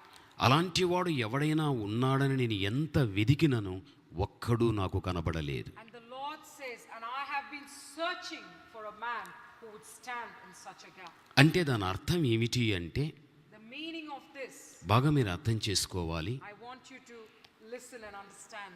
ఈ సమయంలో మీరు బాగా గమనించండి. I wish you that you observe what I'm going to say. ఇప్పుడు జస్ట్ మన మధ్య ఉన్న సిస్టర్ గారు ఉన్నారు. I'm here. సిస్టర్ని కాస్త మీరు యేసు ప్రభు అని అనుకోనండి. Just consider that I represent Jesus Christ. ఇప్పుడు నేను మనిషి అని అనుకోనండి. And the pastor here is the human being. దేవుడు మనిషి, మనిషి దేవుడు కలిసి జీవించారు. God and man and God lived together. ఇద్దరు కలిసి జీవించినప్పుడు, When they lived together in union, వాళ్ళిద్దరిని రమ్మని చెప్పమా, వాళ్ళ పిల్లలిద్దరిని. those two little boys, can you just send them up, please? Yeah. Doesn't matter, don't worry, you were talking, it's okay. కొంచెం వాళ్ళకి చెప్తాం. Come over here. మీకు అర్థం అవటానికి. This is just to make you understand. ఇప్పుడు యేసు ప్రభువుని మీరు అర్థం చేసుకోవాలి. You need to understand Jesus Christ. ఇది మనిషిని మీరు అర్థం చేసుకోవాలి. This you need to understand is a human being. దేవుడు మనిషి, మనిషి దేవుడు సృష్టి ప్రారంభములో కలిసి జీవించినవారు. God and man, man and God in the beginning of creation lived together in union. వీరిద్దరి మధ్య ఉన్నటువంటి సంబంధం మనం వర్ణించలేము. The kind of relationship that God and man had, we cannot comprehend. అయితే ఈ మనుష్యుడు పాపము చేసిన కారణాన్ని బట్టి తన పాపం ఈ దేవుని నుండి దూరం చేసేసాది. And because of the sin that was committed, sin of man, it made him go away from God, separate himself from God. ఈ మనిషి యొక్క పాపము ఈ దేవుణ్ణి దూరం చేసేసాది. And the sin of this man separated God away from man. అందుకే Bible ఏమంటుందంటే బద్దలైన సందులలో నిలువదగిన వాడు ఎవడైనా ఉన్నాడా? The word says, is there a man who will stand in the gap? నేను మళ్ళీ చెబుతా, ఒక సుత్తె తీసుకొని బండ నడిమికి కొట్టినప్పుడు అది మధ్యకు చీలి కుడివైపు కొంత ఎడమవైపు కొంత జరిగినప్పుడు అక్కడ ఏర్పరచబడినది ఖాళీ స్థలం.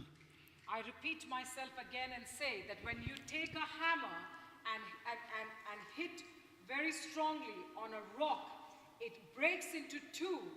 One moves to the right and the other to the left, and there's a gap formed in between.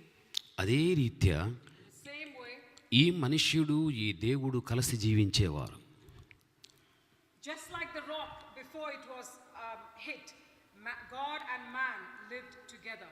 దేవునికి విరోధంగా మనిషి పాపం చేసిన తర్వాత తన పాపం దేవుని నుండి తన దూరం చేశాది, తన పాపం తన నుండి దేవుని దూరం చేశాది.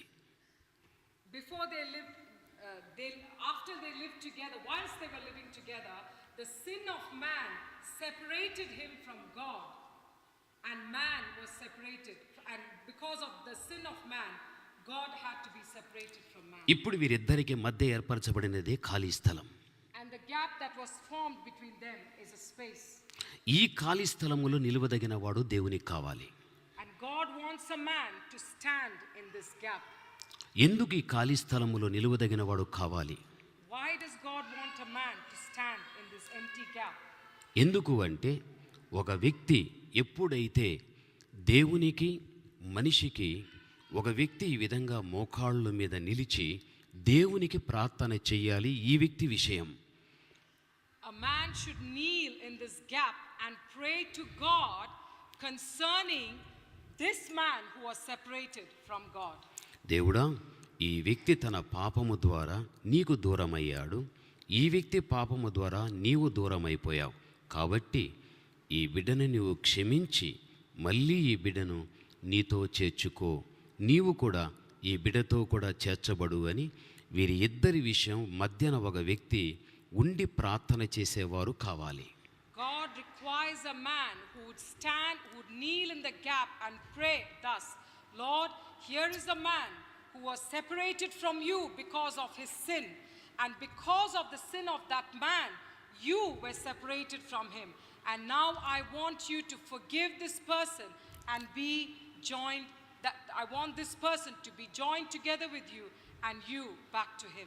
ఈ విధముగా ప్రార్థన చేసేవారు దేవునికి కావాలి. And these are the kind of people that God is looking for. పాపము ద్వారా దేవునికి దూరమైపోయిన వాడు మళ్ళీ దేవుని దగ్గరికి రావాలి అంటే ఆ వ్యక్తి విషయమై దేవునికి మొరపెట్టేవారు కావాలి. Because of the sin of man became very far away from God, and the person who stands in the gap to pray for a human being who has been separated from God, so that he would come back to God, is the kind of a person that God is looking for. మనిషి మనిషిని ఎప్పుడూ మార్చలేడు.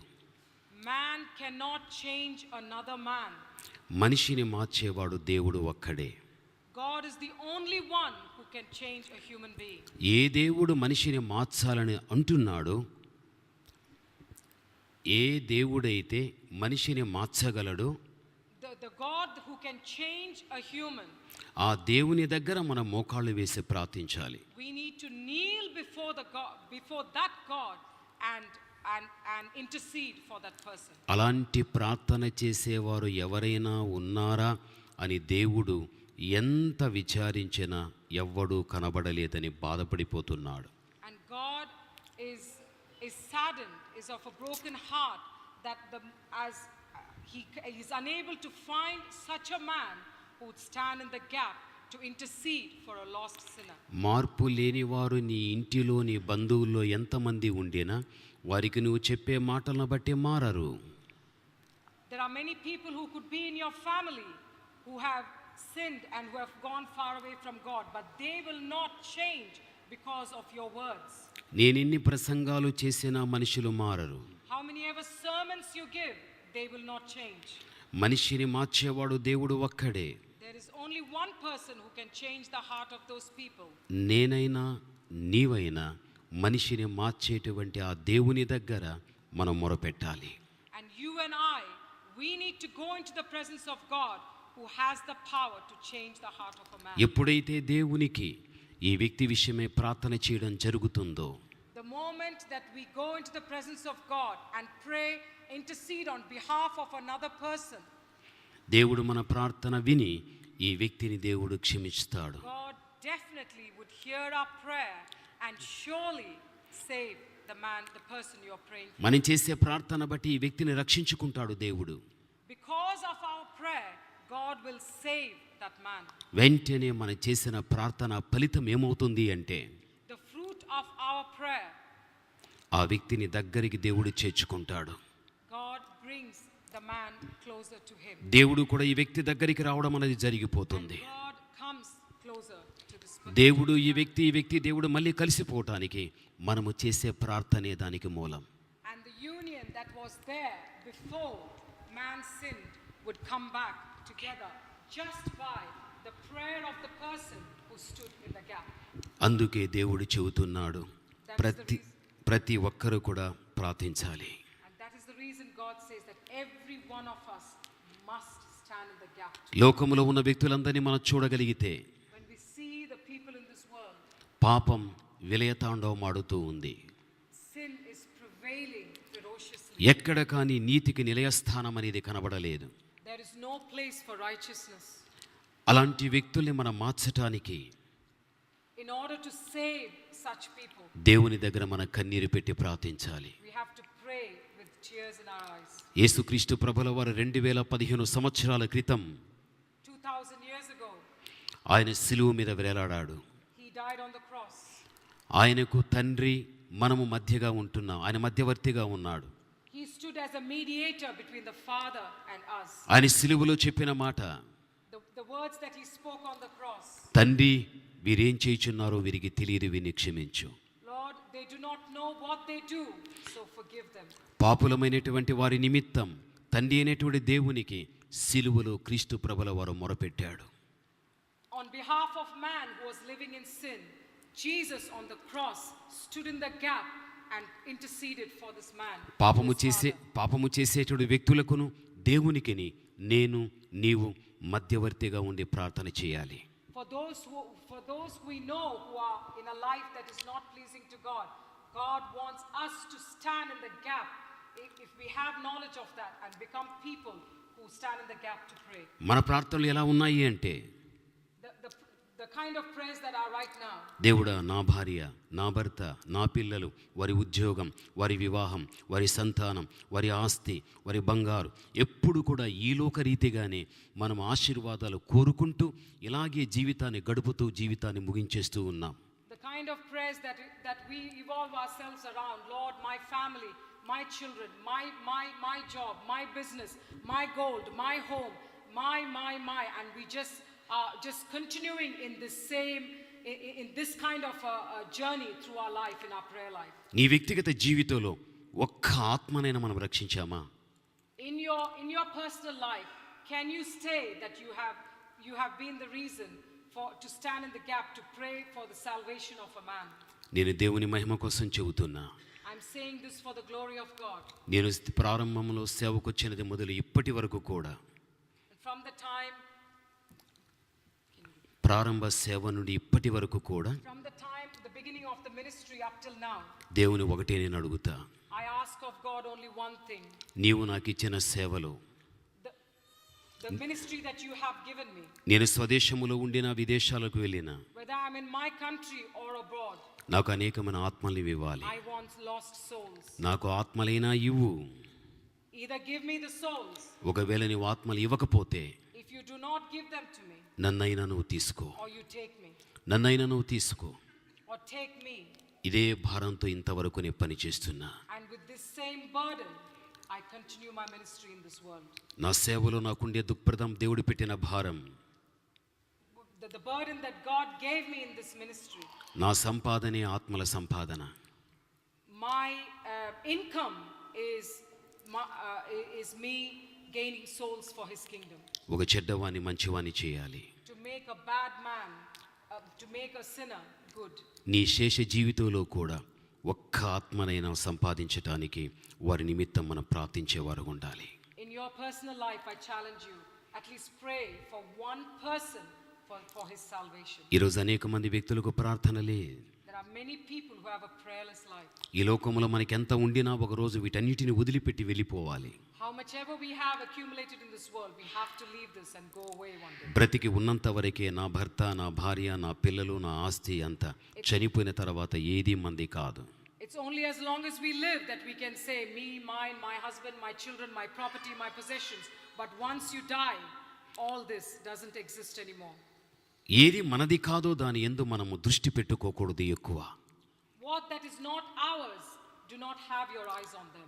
మనది ఏది అంటే పరలోక రాజ్యం. We should have our eyes on the kingdom of God. దాన్ని మనం స్వతంత్రించుకోవాలి. We need to possess that. ఎప్పటికైనా ఏనాటికైనా ఈ తనువు మనము చాలిస్తాం. Whenever this may be, that we have to have victory. దేవుడు మన కోసం సిద్ధపరిచిన ఆ రాజ్యాన్ని మనం సంపాదించుకోవాలి. We have to possess the kingdom that God has gone to prepare for us. అందుకే దేవా, నా కుటుంబాన్ని నువ్వు రక్షించు, నా కుటుంబాన్ని భక్తిలో పెంచు, నా కుటుంబం నీ రాకడకు సిద్ధపరచు, నా కుటుంబం ఈ భూమి మీద ఒక యోగ్యమైనదిగా ఉంచు అని మనం ఎక్కువగా ప్రార్థించేవారు ఉండాలి. That is why we need to be people who pray for families to say, Lord, save my family. Lord, restore my family. Lord, save my near and dear ones and keep my family faithful to you. ఎప్పుడైతే ఈ అనుభవం మనకు ఉండగలుగుతుందో, when we have this experience of praying thus, అనేక ఆత్మలు మనం సంపాదించగలుగుతాం. we will be able to gain souls for the kingdom of God. మన జీవితం ఎలా ఉండాలి తెలుసా? Do you know how our life needs to be? యాకోబు ఒక రోజు తాను ప్రార్థన చేస్తూ ఉన్నాడు. Jacob was in the presence of God praying. అది ఆదికాండం 28:12. In Genesis chapter 28:12, అతడు ప్రార్థన చేసేటప్పుడు ఒక కలను తాను కన్నాడు. he gets a dream when he's in prayer. అతడు కల కన్నప్పుడు ఆ కలలో భూమి నుండి ఆకాశానికి ఒక పొడుగాటి నిచ్చెన తాను చూశాడు. In his dream he sees a ladder from reaching from heaven to earth. ఆ నిచ్చెన చూచినప్పుడు ఆ నిచ్చెనకు పైగా దేవదూతలు దిగి వస్తున్నారు. When he sees the ladder, he sees angels descending from heaven. మళ్ళీ ఆ దేవదూతలు మళ్ళీ ఆ నిచ్చెన గుండా పైకి వెళ్ళిపోతూ ఉన్నారు. And he also sees the same angels ascending to heaven. యాకోబు ఆ రాత్రి తాను చూచినటువంటి ఆ నిచ్చెన ఏది? What is this ladder that Jacob sees in his vision? ఆ నిచ్చెన పైనుండి క్రిందికి దిగి వస్తున్న దేవదూతలు ఏ పని నిమిత్తముగా దిగి వస్తున్నారు? When the angels that are descending from heaven, why and on what purpose are they coming down? తిరిగి వారు వెళ్ళిపోతున్నారు అంటే వారు ముగించుకుని వెళ్ళిపోయేటువంటి ఆ పని బట్టి వారు ఎందుకు మళ్ళీ వెళ్ళిపోతూ ఉన్నారు? And what is the purpose of them to come down, complete a particular job and go up, and what is that they are doing? అక్కడ కనిపించే ఆ నిచ్చెన ఏది అనగా The ladder represents యోహాను సువార్త 1:51లో చూస్తే John chapter 1 verse 51 we see అక్కడ మనుష్య కుమారునికి పైగా దేవదూతలు ఎక్కుట దిగుట నేను చూచితిని అని వ్రాయబడి ఉంది. It says over here, the Lord says, Jesus says, I assure you that most solemnly I tell you all, you shall see heaven opened and the angels of God ascending and descending upon the Son of Man. అక్కడేమో నిచ్చెనకు పైగా దేవదూతలు ఎక్కుట దిగుట, ఇక్కడ మనుష్య కుమారుడైన యేసుక్రీస్తుకు దూతలు ఎక్కుట దిగుట వ్రాయబడి ఉంది. We see when Jacob prays in his vision, we see angels descending and ascending upon the ladder, and over here we see angels descending and ascending upon the Son of Man. ఆ నిచ్చెన యేసుక్రీస్తు ప్రభువుల వారికి సూచన. The ladder that the angels were ascending and descending represents Jesus Christ, the Son of God. వాక్యం ఆ విధంగానే చెబుతూ ఉంది. The word of God says that. అయితే దేవునికి పైగా దేవదూతలు ఎందుకు దిగి వస్తున్నారు భూమి మీదికి? Why are the angels descending from heaven? వాళ్ళు ఒక పని నిమిత్తముగా వస్తూ ఉన్నారు. They are coming with a particular purpose. ఆ దూతల యొక్క పని ఏమిటి? The purpose of these angels descending from heaven. ఇక్కడ కూర్చున్నటువంటి మీలో ఎవరైనా కానీ Whoever you are who's seated here, ఉదయకాలమే 4 గంటలకు నేను లేచి ప్రార్థన చెయ్యాలి అని మీరు అనుకుంటారు. if you have decided to get up at 4 in the morning and go into the presence of God to pray, వెంటనే 4 గంటల సమయములో మేలుకొని మోకాళ్ళ మీద నిలిచి మీరు ప్రార్థన చేస్తారు.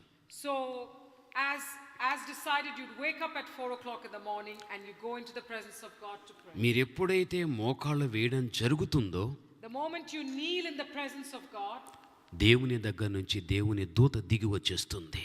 immediately an angel descends from heaven, from the presence of God to where you are kneeling. ఆ దూత అక్కడికి వచ్చిన తర్వాత When the angel comes to the place where you are on your knees, 4 గంటల నుండి 5 గంటల వరకు 1 గంట సేపు నువ్వు ప్రార్థన చేస్తావు.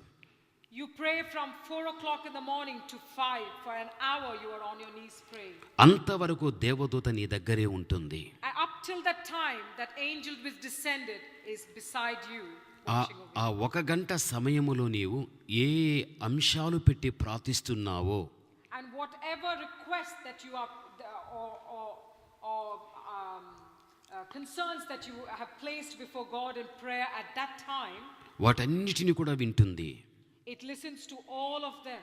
నీకు ఇంకా ఆత్మ నడిపింపు ఉండి ఇంకా 5 నుండి 6 గంటల వరకు నువ్వు ప్రార్థన పొడిగించినా కూడా దూత అక్కడే ఉంటుంది. And you, led by the Spirit, you continue to pray for 1 hour and you proceed again to continue to pray for another hour. The angel of the Lord keeps standing beside you. ఈ 2 గంటల సమయములో నీవు దేని బట్టి నువ్వు ప్రార్థన చేశావో వాటన్నిటిని కూడా నువ్వు ప్రార్థన ముగించిన వెంటనే ఆ దేవదూత నీ ప్రార్థనలో పెట్టిన అంశాలన్నిటినీ తీసుకొని వెళ్ళిపోతుంది. So however long you have been praying on your knees, once you finish your prayer, whatever you have prayed for, the angel of the Lord picks up that prayer that you have prayed, and it ascends back into heaven. అది తీసుకుని వెళ్ళి, ఓ పలానా నీ కుమార్తె, పలానా నీ కుమారుడు 5 నుండి 6 గంటల వరకు 2 గంటల సేపు ప్రార్థన చేశాడు. ఆ ప్రార్థనలో ఉన్న విషయాలు ఇవి అని దేవునికి ఇవ్వడం జరిగిపోతుంది దేవదూత. It goes and reports back to God and says, your daughter, your son has been praying for this many hours, and these are all the concerns that they have prayed, and it goes back with their prayers to report itself to the God himself. నీవు చేసిన ప్రార్థన కొంతకాలానికి నువ్వు మర్చిపోతావు. You might forget the prayer that you have prayed as time passes by. ఏ దూత నీ ప్రార్థన తీసుకుని వెళ్ళి దేవునికి ఇచ్చాదో ఆ ప్రార్థన మాత్రము దేవుడు మరవకుండా జ్ఞాపకం పెట్టుకుంటాడు. Whichever prayer that you have prayed, that the angel took personally to the Lord God Almighty, he does never forget it.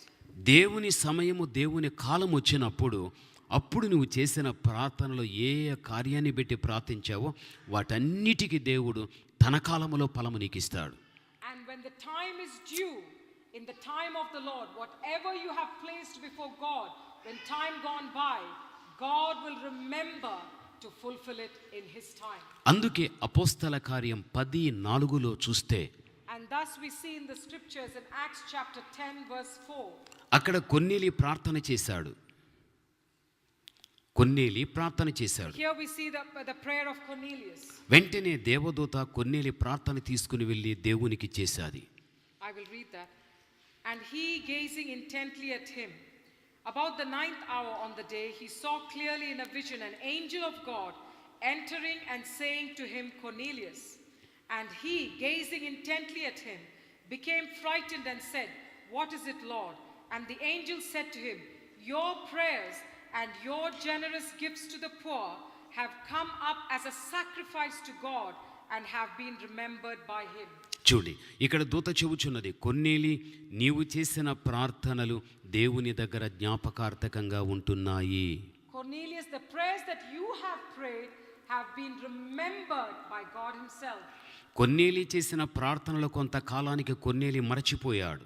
Cornelius forgot about the prayers that he had prayed before God as time passed by. అతని యొక్క ప్రార్థన ఏ దూత తీసుకువెళ్ళి దేవుని చేతికి ఇవ్వడం జరిగాదో ఆ దేవుడు మాత్రం ఆ ప్రార్థన మరిచిపోలేదు. Whichever angel took that prayer of Cornelius to God, that God did not forget the prayer of Cornelius. That's why the angel says, God remembered the prayers that you made. ఆయన జ్ఞాపకము తెచ్చుకొని తన కాలములో వారిని బ్లెస్ చేస్తూ ఉంటున్నాడు. God remembers the prayers that you have prayed long past, and he fulfills them in his time. నీవు భక్తి కలిగిన దానివి.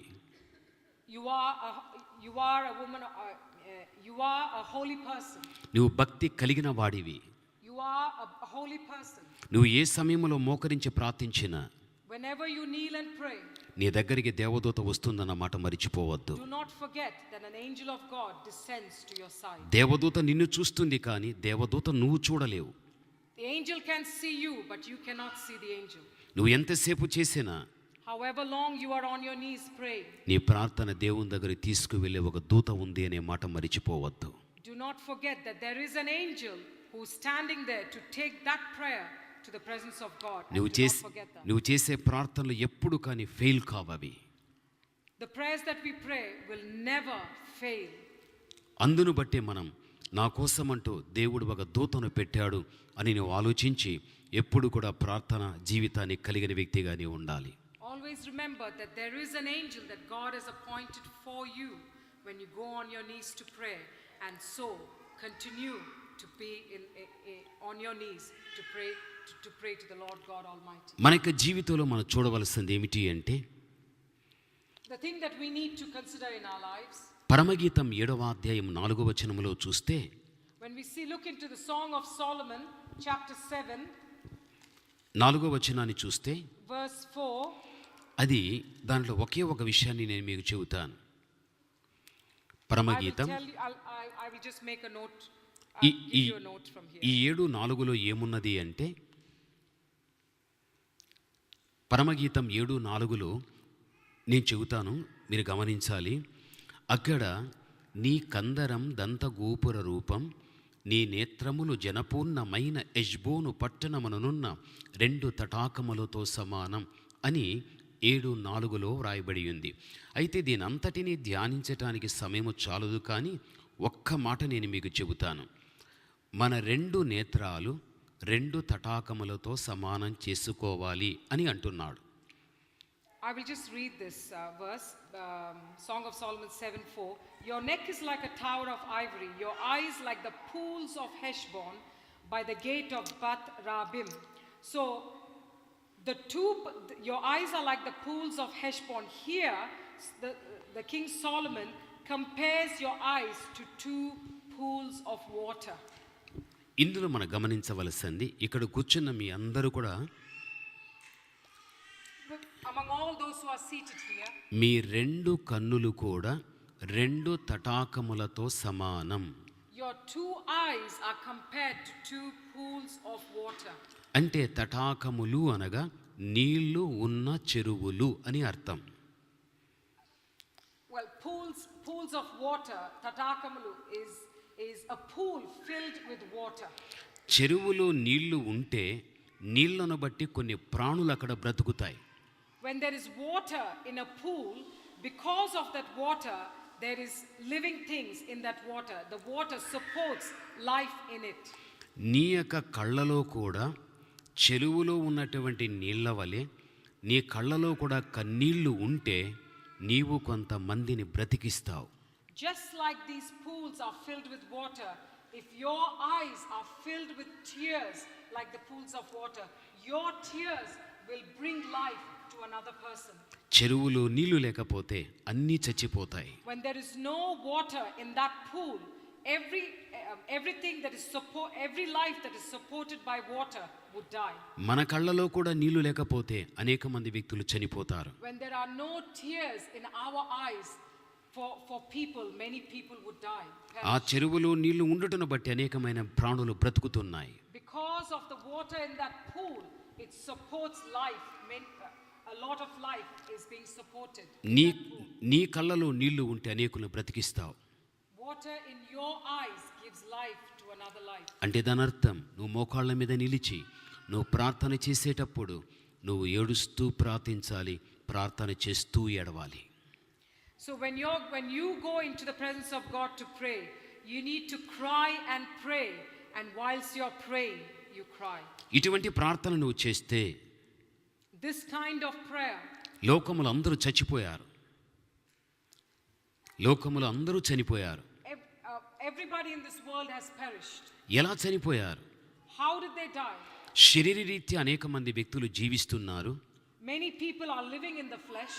అయితే వారు చేసిన పాపాన్ని బట్టి ఆత్మీయ జీవితంలో చచ్చిపోయారు. And because of their sin in their life, they have died in their spiritual life.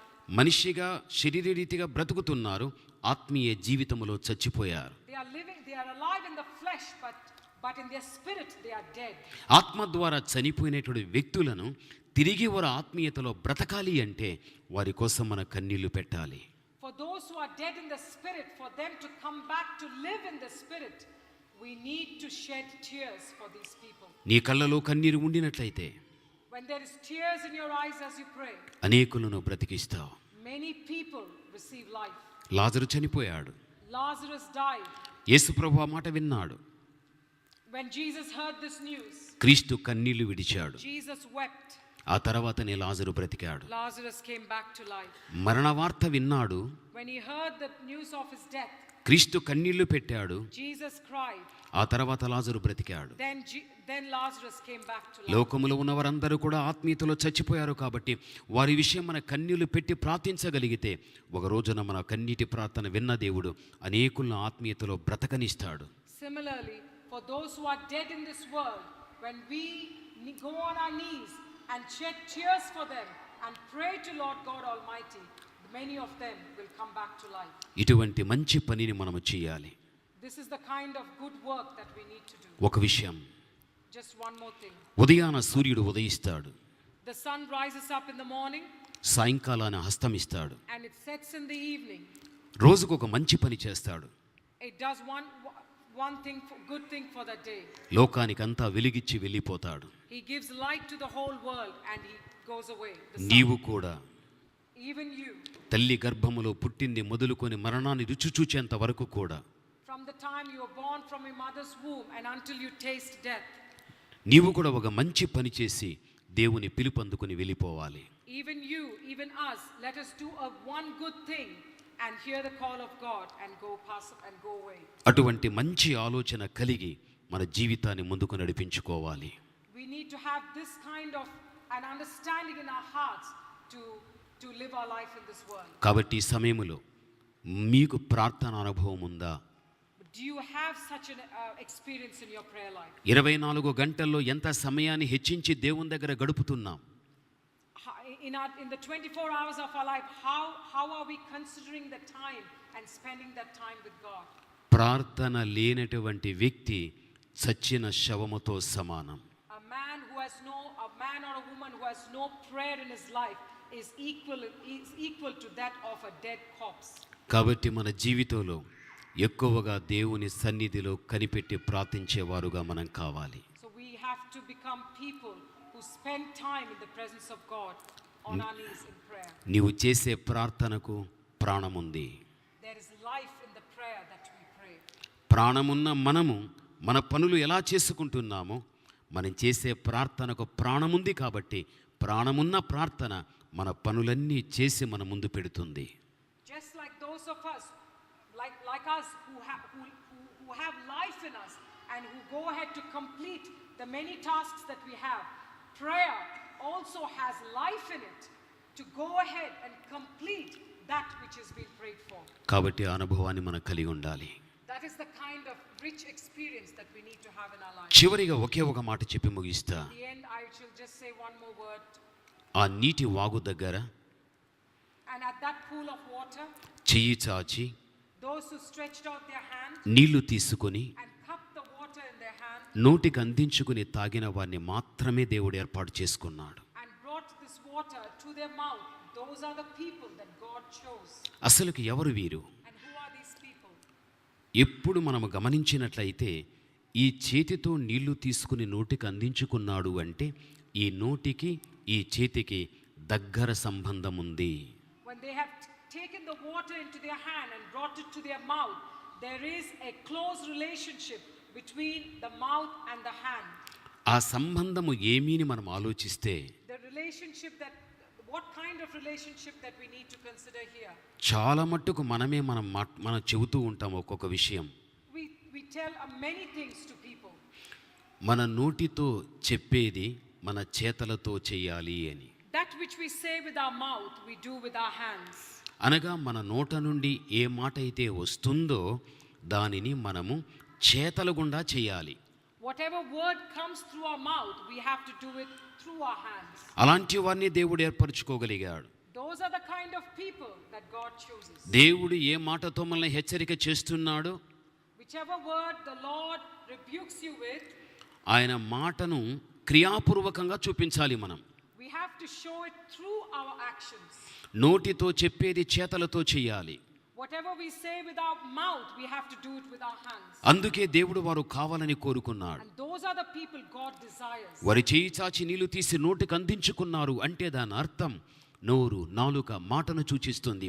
ఈ నోటితో మనం ఏ మాట చెబుతామో మన చేతలతో ఆ పని చేసిన వారు ఎవరైతే ఉంటారో ఆ క్రియా కలిగిన జీవితం ఎవరికైతే ఉంటుందో వారిని ప్రత్యేకించుకుంటాడు, వారి పక్షమున ఉంటాడు, వారి ద్వారా ఒక కార్యాన్ని దేవుడు చేస్తాడు.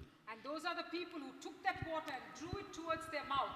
These are the people who whatever they say with their mouth continue to go ahead and do it with their hands. And it is with these people that God continues to reside and protect and fulfill His purposes. క్రైస్తవ జీవితం అనేది A Christian life, మాటలతో సరిపెట్టుకునేది కాదు.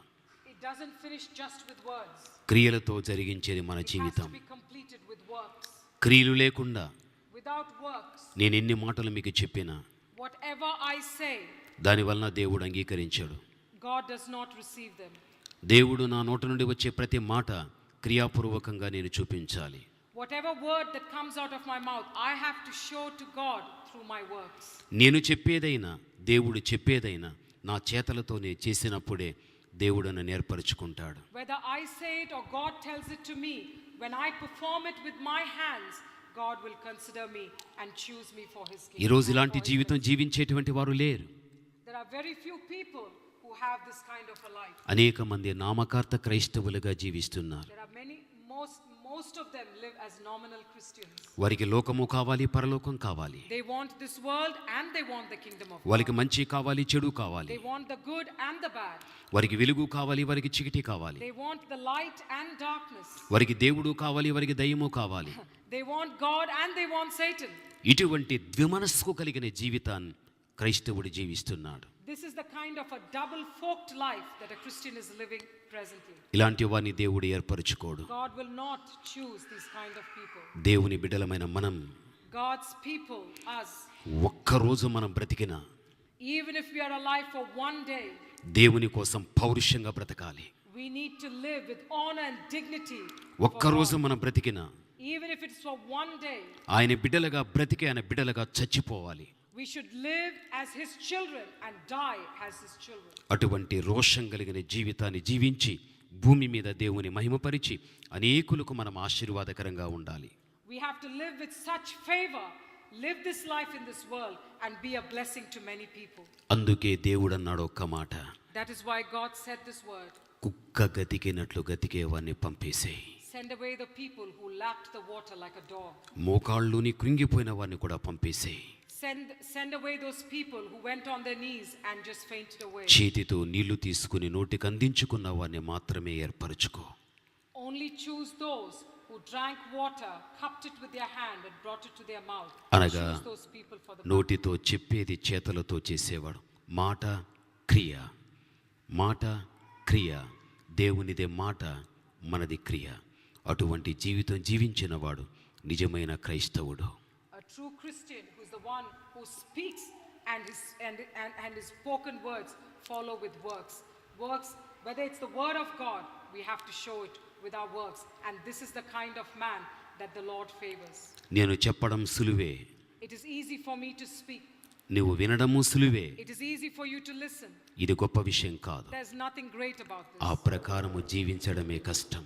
But to live what I have told you, thus is the hardest part. ఆ జీవితము నాకు కావాలి, ఆ జీవితం నీకు కావాలి. That is the life that you should desire and I should desire. అప్పుడు ప్రత్యేకించుకుంటాడు, And then you will be chosen. నీ పక్షాన ఉంటాడు. You will be separated and he will be on your behalf.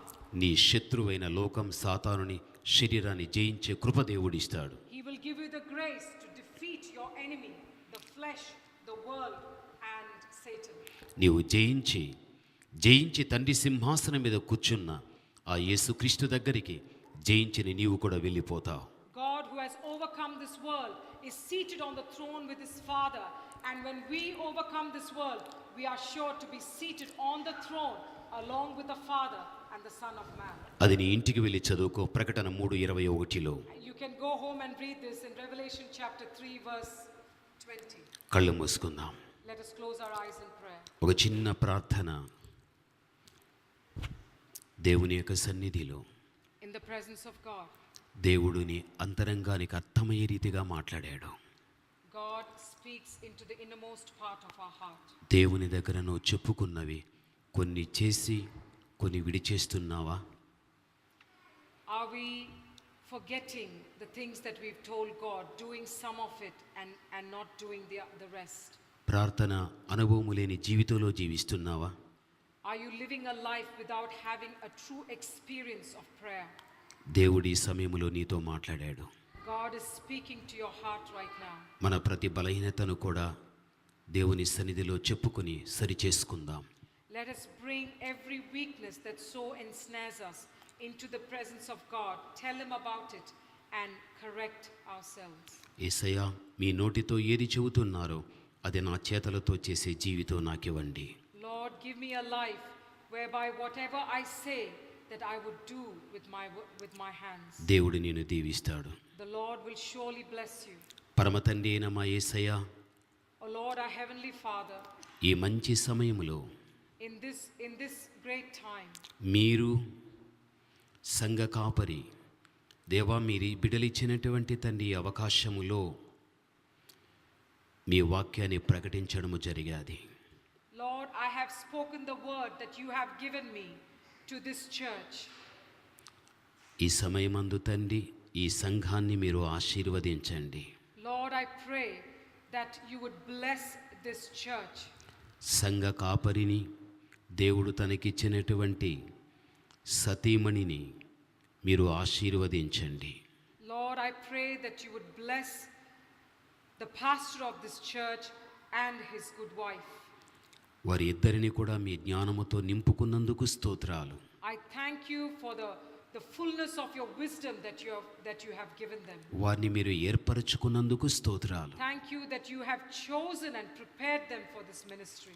వేలాది మందికి మీ బిడ్డలను ఆశీర్వాదకరంగా ఉంచుకున్నందుకు స్తోత్రాలు. Thank you that you have chosen them to be a blessing to the many who come. ఇంకను భవిష్యత్తులో లక్షలాది మంది ప్రజలకు మీ బిడ్డలు ఆశీర్వాదకరంగా కానీ I pray that in the days to come they will be a blessing to thousands of people. వారికి వ్యక్తిగతంగా, కుటుంబపరంగా, సంఘపరంగా, సేవపరంగా ఏది అవసరమో దానంతటినీ మీరు మాకు మీ బిడ్డలకు ప్రసాదింపచేయండి. Lord, I pray that you would fulfill the needs in their life concerning the church, their personal life and that of their family. సంఘములో ఉన్న పెద్దలను, సభ్యులను కూడా మీరు ఆశీర్వదించి Lord, I pray that you'll bless the elders of the church and the members of this church. వారి యొక్క కుటుంబ అవసరతలన్నిటినీ తీర్చి మీ మేలుతో నింపండి. Lord, I pray that you will fulfill and meet the needs of every member of this church in their families. ఈ ప్రాంతములో ఈ సంఘం అంతకంతకు అభివృద్ధి చెందని I pray that this church will prosper in this area that it is present here. అనేక మంది ప్రజలు ప్రవాహములాగా ఈ సంఘానికి రాని తండ్రి. Lord, I pray that people will flow towards this church in order to know you. మీ రాకడ గడియలో ఇది ఒక వధువు సంఘంగా మీరు సిద్ధపరచండి. In the days of your coming, in these last days, I pray that this church will stand as a pillar in this community. దేవా, మీ ప్రియ కుమారుడు Samuel brother కుటుంబాన్ని ఈ సమయంలో అనువాదము చేసినటువంటి తండ్రి మీ ప్రియ కుమార్తె కుటుంబాన్ని మీరు దీవించండి. Lord, bless the family of Mr. Samuel, who has shown me hospitality and love to bring me into this church, and also bless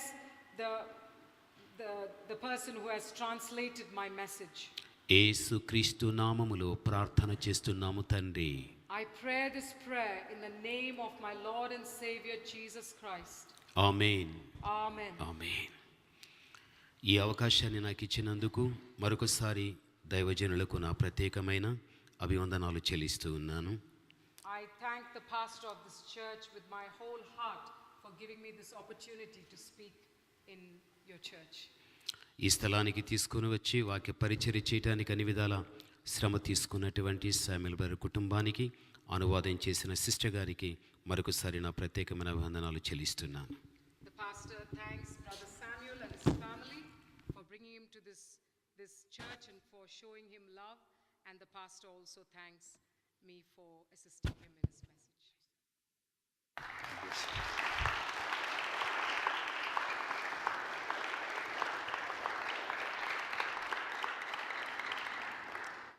Pastor Vedanayam, thank you for delivering God's message in this place. And, we just glorify, we receive every word. And I pray that those who watch on the internet around the world will also be blessed and listen to the message again. It's taken a bit of a time, but thank you for, bearing with us the time. And I'm sure the translator, Madonna, has done a wonderful job. Shall we give a clap to her as well, please? Madonna, yeah. Yes. Welcome, brothers and sisters who come from distant places. I'm sure you'll be blessed, and God be with you. And shall we stand before the living God? Just give a glory and honor to God. Lift up our hands to the King of Heavens. Father God, we are in His presence. Father, people will come with needs and with their hearts open to you. And I pray that they will become the head and not become the tail. Every one of their life will be transformed and blessed, we pray, Father God.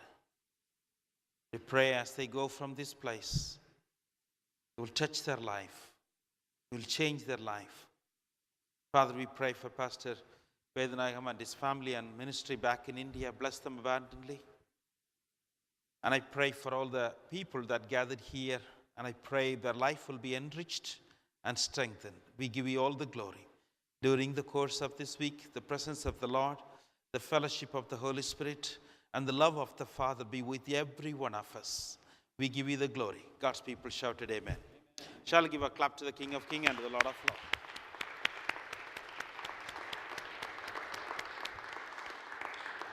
Have some fellow